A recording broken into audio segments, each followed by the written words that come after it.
Bonjour à tous, j'espère que vous allez bien. Dans cette vidéo, je vous propose de résoudre des problèmes de base d'électricité et de magnétisme. De cette manière, vous aurez une fondation solide pour ces deux thèmes très importants dans la physique. Donc, la question numéro 1, donnez les unités avec le symbole pour les grandeurs physiques suivantes. Donc, A, courant électrique, on sait qu'il est représenté par la variable I, et il est mesuré en ampères. Donc on peut juste dire A. Maintenant, la charge électrique, la variable qui le représente, c'est Q, et c'est mesuré en coulomb. Après, le champ magnétique, le champ magnétique, c'est B, la variable, et il est mesuré en Tesla, T. On verra plus tard dans la vidéo que, en fait, une ampère, c'est juste un coulomb par seconde. Pourquoi? Parce que, ben, si on utilise cette formule, qui est pour calculer le courant électrique, donc I égale Q sur delta T. Donc Q, on sait déjà que c'est la charge électrique en coulomb. Et delta T, c'est tout simplement le changement de temps en secondes. Donc C sur S, c'est juste coulomb par seconde. Et lui, il est en ampères. Donc l'ampère, c'est juste une manière de dire coulomb par seconde. On verra des exemples plus concrets avec cette formule plus tard dans la vidéo. Donc maintenant pour la question 2. Vrai ou faux? Les pôles opposés d'un aimant s'attirent. Vrai. Pourquoi? Ben parce que si je dessine un aimant, nord-sud, on sait que le champ magnétique avec un aimant, il va toujours rentrer par le sud, comme ça, et il va sortir par le nord. La seule exception à cette règle, c'est bien évidemment dans l'aimant, où le champ magnétique suit. Mais c'est quand même logique. Et donc, le concept d'un aimant, c'est que c'est toujours le nord qui va vers le sud. Et ça crée des boucles comme ça. Toujours comme ça, vous pouvez mettre autant de flèches que vous voulez. Toujours nord vers le sud, comme ça. Et donc ça fait des boucles. Et donc c'est ça. Donc les pôles opposés d'un élément, ils s'attirent. Et les pôles similaires, ils se repoussent. Donc nord-nord, sud-sud se repoussent. Nord-sud sur nord s'attirent. C'est comme les charges positives et les charges négatives. Les opposés s'attirent. Et les charges similaires, elles se repoussent. Maintenant 2B. Le courant électrique va de la borne négative à la borne positive. Vrai ou faux? Qu'est-ce que vous en pensez? Eh bien, la réponse, c'est faux. Pourquoi? Parce que ici, on parle de courant électrique. Le courant électrique va toujours dans le sens inverse du, du mouvement des électrons, c'est ça. Donc, le courant électrique, il va toujours de la borne positive à la borne négative. En fait, c'est vraiment l'inverse. C'est un peu mélangeant, mais c'est ce qu'on appelle le sens conventionnel. Donc, ça, le courant conventionnel. Donc, si par exemple on va dire ici un exemple de circuit électrique, ici on voit que le courant, il commencerait de la borne positive et il dépasserait comme ça vers la borne négative. Tandis que le mouvement des électrons, c'est vraiment l'inverse. Ce serait négatif vers positif. Donc ça, c'est ce qu'on appelle le courant réel. Et l'autre, c'est le courant conventionnel. Parce que c'est une convention qui est utilisée de manière universelle. Question C. Un courant électrique circulant dans un fil produit toujours un champ magnétique. C'est vrai. Un courant électrique, ça produit un champ magnétique, et un champ magnétique, ça produit un courant électrique. Donc les deux sont vice-versa. D. Le courant électrique représente une quantité de charge électrique qui passe par un intervalle de temps. Vrai. C'est ce que je disais tantôt ici avec les coulombs par seconde. Donc la question 3, on me dit ici, la charge associée à un seul électron est nommée la charge élémentaire. Symbole E. Calculer la quantité de Coulomb équivalente à la charge élémentaire. Ok. Donc ici, dans le numéro 1b, on parlait de Coulomb pour représenter la charge électrique. Mais c'est quoi un Coulomb? Ça veut dire quoi? Eh bien, ce que je peux vous dire, c'est que un Coulomb, c'est égal à 6,24 fois 10 à la 18 électrons. Oups. Électrons. Parce qu'en fait, un électron, c'est tellement petit et tellement insignifiant qu'on a besoin d'une charge comme un coulomb, en fait, d'une unité comme un coulomb, pour que ce soit plus facile à calculer, en fait. Et donc là, la question, c'est, on me demande la charge élémentaire. Donc la charge d'un seul électron. Et bien ça, on peut le calculer avec cette formule ici. Q est égal à N fois E. E, c'est la charge élémentaire. Charge élémentaire. Q, est-ce que vous savez c'est quoi le Q? Ben oui, on vient de le voir. C'est la charge électrique. Électrique. Et N, ça va tout simplement être le nombre d'électrons. Donc, ici, on peut remplacer nos données. Donc, on sait que Q, c'est 1 coulomb. Le nombre d'électrons, c'est 6,24 fois 10 à la 18 électrons. Et je cherche ma charge élémentaire, la charge de un seul électron. Donc ici, je peux diviser des deux côtés par 6,24 fois 10 à la 18 pour trouver la valeur que je désire trouver. Donc si je mets ça dans la calculatrice, c'est juste 1 sur 6,24 fois 10 à la 18. Bon, si j'arrondis, ça fait 1,602 fois 10 à la moins 19 coulombs. Voilà, donc ça c'est notre réponse pour ce numéro. Maintenant, dans la question 4, on me dit, en un point d'un circuit électrique, on compte 2 fois 10 à la 18 électrons pendant 5 secondes. Calculer le courant électrique à ce point. Donc maintenant, la formule que j'ai mentionnée au début, elle devient importante. Donc c'est I égale Q sur delta T. Et on se souvient que le Q, c'est égal à NE. Donc le nombre d'électrons fois la charge élémentaire.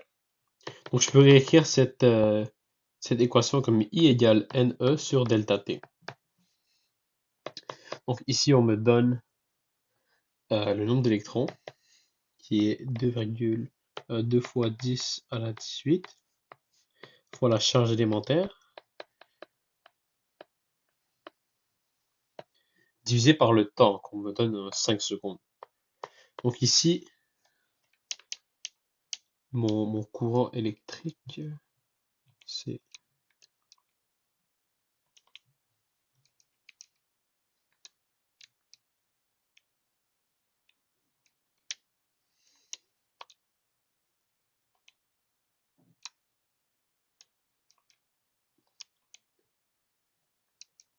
1,602.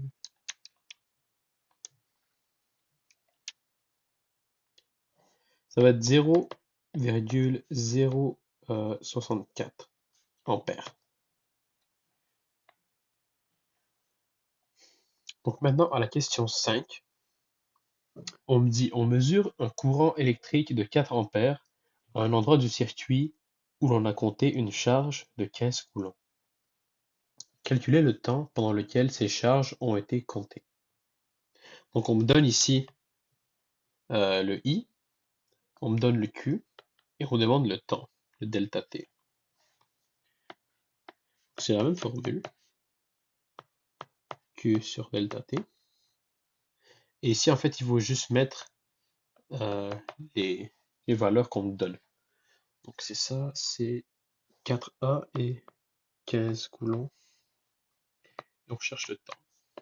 Donc ici, on va faire un produit croisé. Et tout ça, ça équivaut à 15 coulombs, être égal à 4 ampères fois delta T.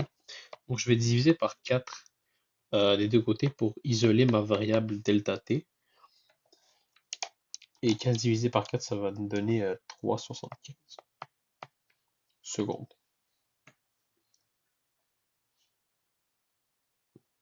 Donc ça, c'est le temps pendant lequel les charges ont été comptées. Maintenant, question 6. On mesure un courant électrique de 0,85 ampères à un endroit du circuit où l'on a compté des charges pendant 8 secondes. Calculer la quantité totale d'électrons comptés. Donc là, on me demande quantité totale d'électrons. Donc je cherche ma variable n dans ce cas-ci. Donc 6 I est égal à NE sur delta T. Et on m'avait dit que c'était 0,85 ampères pour le courant. Je cherche mon N, le nombre d'électrons, et la charge élémentaire, je sais que ça va toujours être 1,602 fois 10 à la moins 19. Et le temps, c'était 8 secondes. Encore une fois, produit croisé.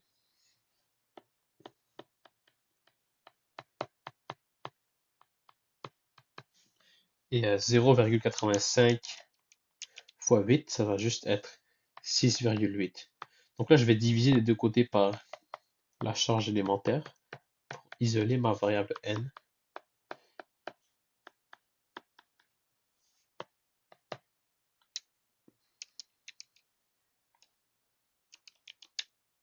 Voilà, donc ça va être approximativement, si j'arrondis, 4,24 fois 10 à la 19 électrons. Ok, on va poursuivre avec la question 7. On mesure un courant électrique de 5,75 mA à un endroit du circuit où on a compté des charges pendant 2 minutes. Calculer la quantité totale d'électrons comptés. Donc, j'aimerais vous poser la question suivante. Est-ce que vous voyez une différence avec le numéro 7 et avec le numéro 5, 6? Ben oui, bien évidemment, on nous donne les ampères, mais on le donne en milliampères versus ampère, ampère. Et même chose pour le temps. Ici, c'est des secondes et ici, on me donne des minutes. Donc c'est la même logique, c'est la même formule qu'on va utiliser. On va juste devoir faire 2 étapes de plus pour transformer mon temps en secondes et mes milliampères en ampères. Donc on va commencer par les conversions. Comme ça, on aura on va travailler avec les bonnes mesures. Numéro 7, c'est 5,75 milliampères. Et je sais que 1 ampère est égal à 1000 milliampères parce qu'il y a A. C'est comme si je dirais 1 litre égale 1000 millilitres. C'est la même logique ici. Donc ici, si je veux convertir mes milliampères en ampères, je vais juste devoir diviser par 1000. Ou multiplier par 1 sur 1000, c'est la même chose.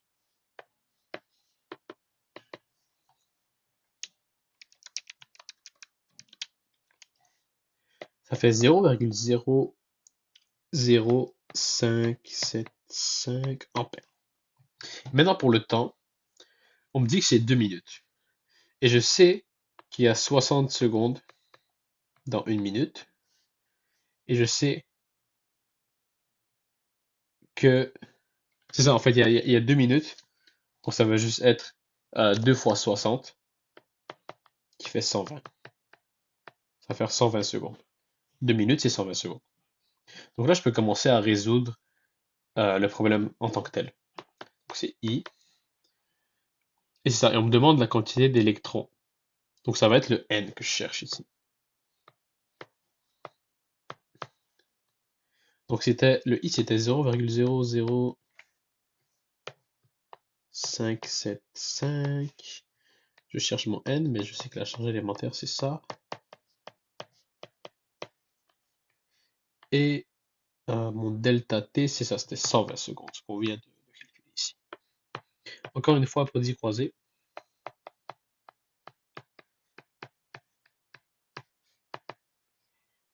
Et je vais devoir effectuer ici 120 fois 0,00575. Ça va donner tout simplement 0,69. On l'isole ici.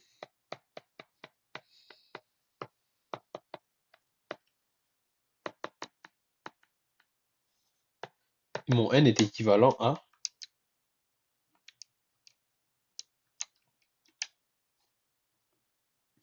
4,31 fois 10 à la 18 si j'arrondis.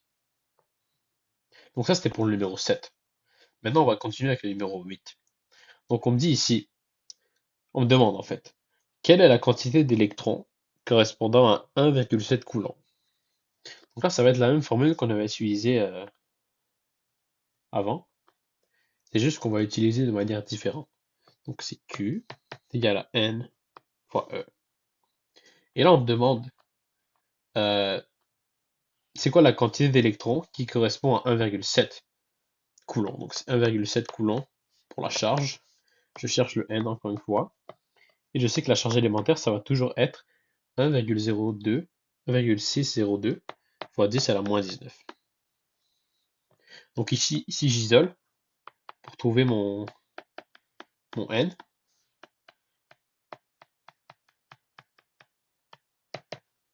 Ça va être 1,7 sur la charge élémentaire.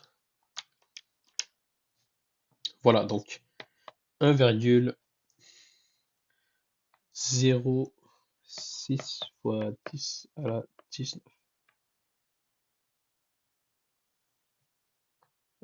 électrons. Maintenant, pour le numéro 9, on me demande à combien de coulombs correspondent 9 fois 10 à la 18 électrons ou charge élémentaire. Donc encore une fois, on va utiliser la même formule qu'on a utilisée auparavant. C'est Q égale NE. Mais là, je cherche le nombre de coulombs. Donc je vais devoir multiplier mon nombre d'électrons, 9 fois 10 à la 18, avec la charge élémentaire.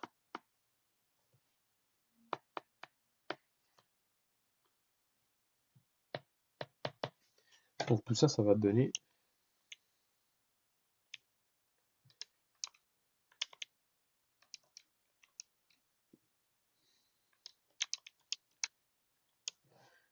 1,44 coulombs si j'arrondis. Voilà. Maintenant, on est rendu au numéro 10. Quelle est la valeur du courant I si on a 3,5 coulombs pendant 0,4 secondes et B 1,887 fois 10 à la 21 charge élémentaire pendant 1,2 heures. Donc on va commencer par le 10A.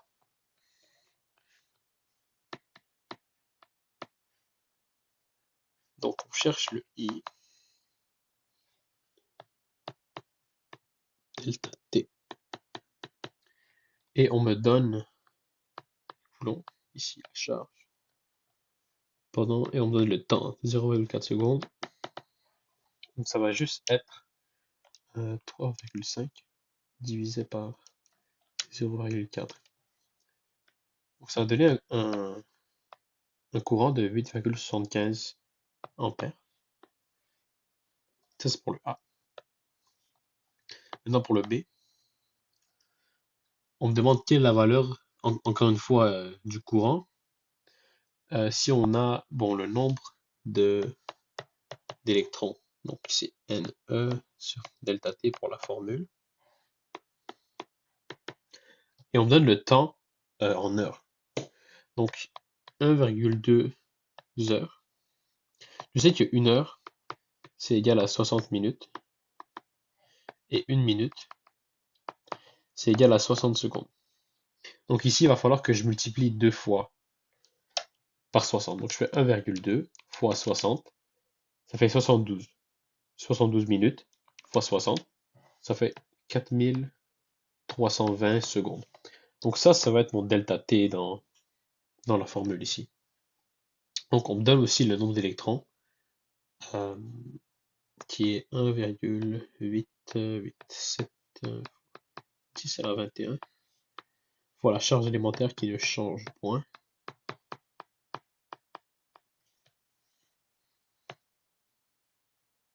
On va séparer ça un peu. Ça c'est mieux. Divisé par mes secondes, donc 4320 secondes.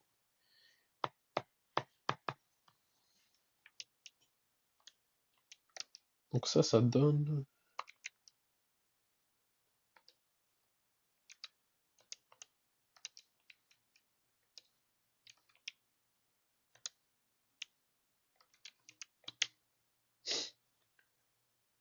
0,07 ampères si j'arrondis. Voilà. Maintenant, on va passer au numéro 11.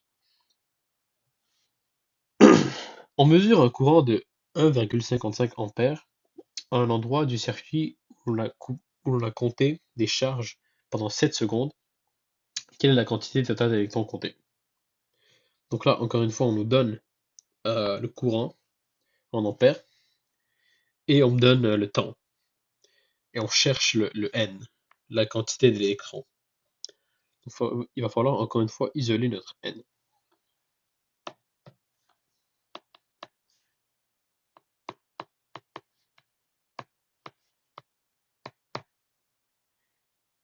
Donc c'était un courant de 1,55 ampères. N, je cherche, fois la charge élémentaire, 7 secondes. Donc je fais encore une fois un petit produit croisé.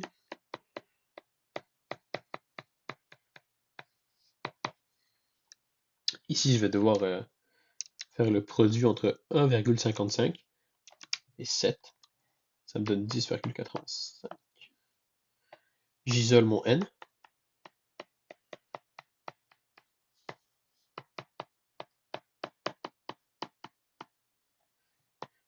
Mon N équivaut à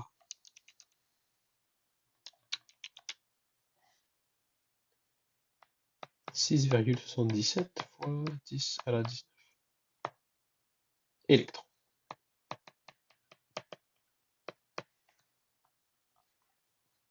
Maintenant, on va passer au suivant. Donc, numéro 12. Indiquer le ou les circuits où le voltmètre permet de mesurer la différence de potentiel aux bornes de la résistance 2. Donc, on sait tous que la différence de potentiel, c'est mesuré en volts. Donc, c'est pour ça qu'on a besoin d'un voltmètre. Mais vous vous demandez peut-être, c'est quoi une différence de potentiel? En gros, si je le résume dans mes mots, je dirais que la différence de potentiel, c'est juste à quel point l'énergie potentielle électrique, qui est mesurée en volts, peut se transformer en un autre type d'énergie. Par exemple, on va dire si j'ai une pile ici, une batterie ou bon, une source de tension, comme vous voulez, et qui est connectée avec une ampoule que je vais désigner avec un X qui fait de la lumière. En gros, des fois on voit des piles qui disent genre 9 volts, 10 volts, etc. Ça veut juste dire c'est quoi on va dire le taux d'échange ou le plus que l'énergie potentielle électrique peut être transformée en énergie lumineuse. Donc c'est un peu ça l'idée, la différence de potentiel. C'est pour ça qu'on dit différence, parce que le potentiel est soustrait et ça se transforme. Le potentiel électrique se transforme en un autre type d'énergie, qu'elle soit lumineuse, thermique, cinétique, bref. Donc là, la question c'est lequel de ces voltmètres, dans ces trois exemples, donc il y en a un ici, il y en a un ici, il y en a un ici. Donc la question c'est lequel il est branché correctement. On a un ici qui est branché en parallèle, le A, tandis que le B et le C ils sont branchés en série, les voltmètres. Maintenant, ça se peut que vous vous demandez, bah, c'est quoi, ça veut dire quoi parallèle ou en série? En gros, un circuit, qui est en parallèle, comme celui-ci. Ça veut juste dire que le courant ou la charge, les électrons, ils ont plusieurs chemins qu'ils peuvent choisir. Comme ils peuvent aller comme ça, faire le tour, revenir ici. Si c'est le courant, donc, qui est positif de négatif, où l'électron il peut passer de négatif, et après il passe par ici. Donc il a un autre chemin qu'il pourrait emprunter. Tandis que ces deux-là, le B et le C, c'est des circuits qui sont en série. C'est-à-dire que le courant ou la charge peut seulement passer de une façon. Il y a seulement un chemin disponible. Même chose ici. Il y a seulement un chemin qui est possible. Et la bonne réponse ici, c'est le A. Pourquoi? Mais parce que quand un voltmètre qui est branché en série, le courant, on va dire, la charge, elle passe par ici, blablabla, et là, boum. La charge, elle est interrompue par le voltmètre qui est placé directement sur le circuit. Même chose pour le courant. Pop, lui aussi, il est interrompu. Donc en fait, le voltmètre, ici, ici et ici, il est mal installé. Et au lieu de venir mesurer le nombre de volts approprié, il va juste donner un faux résultat. Tandis que ici, le volt, il est branché en parallèle et il mesure correctement les volts du circuit et il dérange pas parce qu'il est placé en parallèle.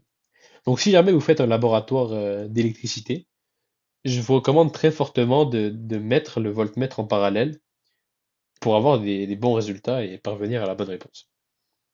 Donc voilà, c'était tout pour cette vidéo sur la résolution de problèmes électricité et magnétisme. J'espère que vous avez aimé la vidéo et dites-moi dans les commentaires si jamais il y a un autre sujet en physique qui vous intéresse ou s'il y a un autre sujet que vous aimeriez que je vous explique. Donc merci beaucoup d'avoir visionné et je vous souhaite une bonne journée.